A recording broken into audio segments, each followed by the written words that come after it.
we were fortunate. We put the program out.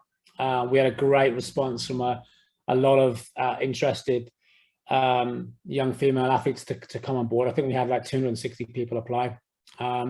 We've gone through a series of recruitment camps over the summer with the full Olympic staff supporting that as well. We got to a point in July where we selected 7, and 7 have come in from August to train full time at the university with the pathway and development squad. They go on to ice for the first time in 3 weeks to Norway, Lillehammer. They'll have a 3-week camp, and then from that we'll cut down to 4, and that will become our real fast track program into Milan Cortina.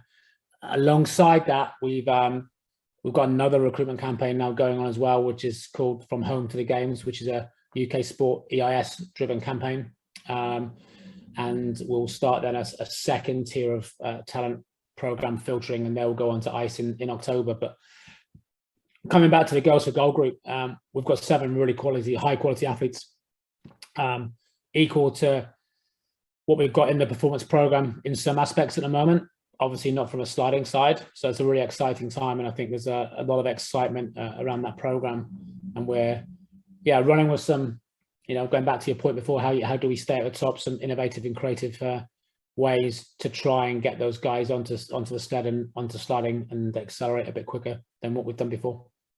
Can you tell us a bit about their sporting backgrounds, if you like? Because I know that's a point we made before, that people had come from a variety of different sporting backgrounds, haven't they, to try this? And I'm thinking of the girls specifically you've already had through the program. That there's massive variety there, wasn't it?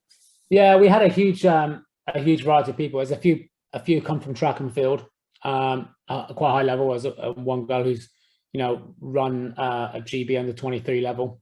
There's a couple of county athletes, but with that, yes, athletics has been their main sport, but they've done a lot of sports around the outside, netball, multi-sport, directional stuff. So very, very vast. The age is relatively young, so 18, 19. 1 or 2 around the 21-year age, but they've come from not real kind of focused one-track sports, apart from, say, the one athlete. They've got quite a diverse range in their backdrop. Whether it was at school, they were playing a lot of sports. So none of them have really specialized from a young age in a specific sport, which is what we look for. So that hopefully will bode pretty well for when we get on the sled and we'll start looking at those kind of wider, ability to be peripheral vision and coordination, etc. And is this quite exciting for you guys when these people come into the program? Because I mean, you see sort of new people come in, and it's like, there's something we can do here, and then you bring all the programs and all the initiatives and all the things you have to bear to sort of help them. Yeah, it's super exciting, and it's been one of the things we're ready to try and bring back to the talent program since I've come into this role within the sport. Our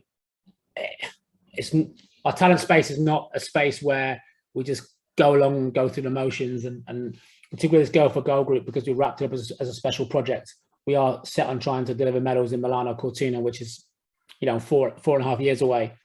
That sounds ridiculous in itself when we've got people who haven't actually been on a sled yet.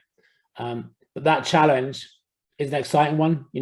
People saying that you don't really have a chance doing that. That's not really possible. Kind of almost, rubs you the wrong way to kind of make you say, well, how dare you say that's not possible, because we know we've done it before. We can go and do it again.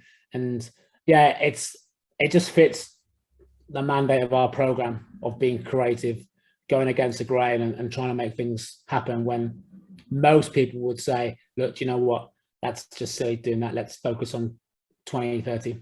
But yeah, it's exciting. Not even depending on how this goes, but obviously, as you say, building up to Milan Cortina. Do you think this could be something you try again in future Olympic cycles beyond Milan Cortina? Yeah, I think so. I mean, I think in an ideal world, we wouldn't want to run it so tight, which is why we've got this other recruitment campaign underneath, which is a 2030 focus. Because time on the sled really is key for us because of the limited time we have. So what I would say is that the project mentality we've got around this Girls4Gold group, because it's so focused on a 4-year project, that really needs to transition into all our talent programs and really keep that project mentality. So we, get back to really challenging exactly what we're doing, why we're doing it. Like, what's the purpose of this next 3 months? How can we accelerate a bit further? As long as we keep that mindset in the talent space, whether it's a 4-year project or an 8-year project, it doesn't really matter, because I think the whole purpose will be to try and get the people through the pathway as quick as possible. What the Girls4Gold program don't have, they don't have any contingency time. So if we had an 8 years into 2030, we could say, look, we still want you to be on World Cup in 4 years and at the World Championship level. But you've got a little bit of leeway either side. Whereas with the Girls4Gold, there's no real leeway. If there's 1 or 2 seasons where it doesn't quite happen, then Milan Cortina is pretty much off the cards. And the fact that also within the current kind of program, we've got a number of athletes who are aspiring to 2026 as well. So they've got to not only get on a par with those guys, but they've got to go above and beyond those guys. So the challenge is there, and but it's totally doable.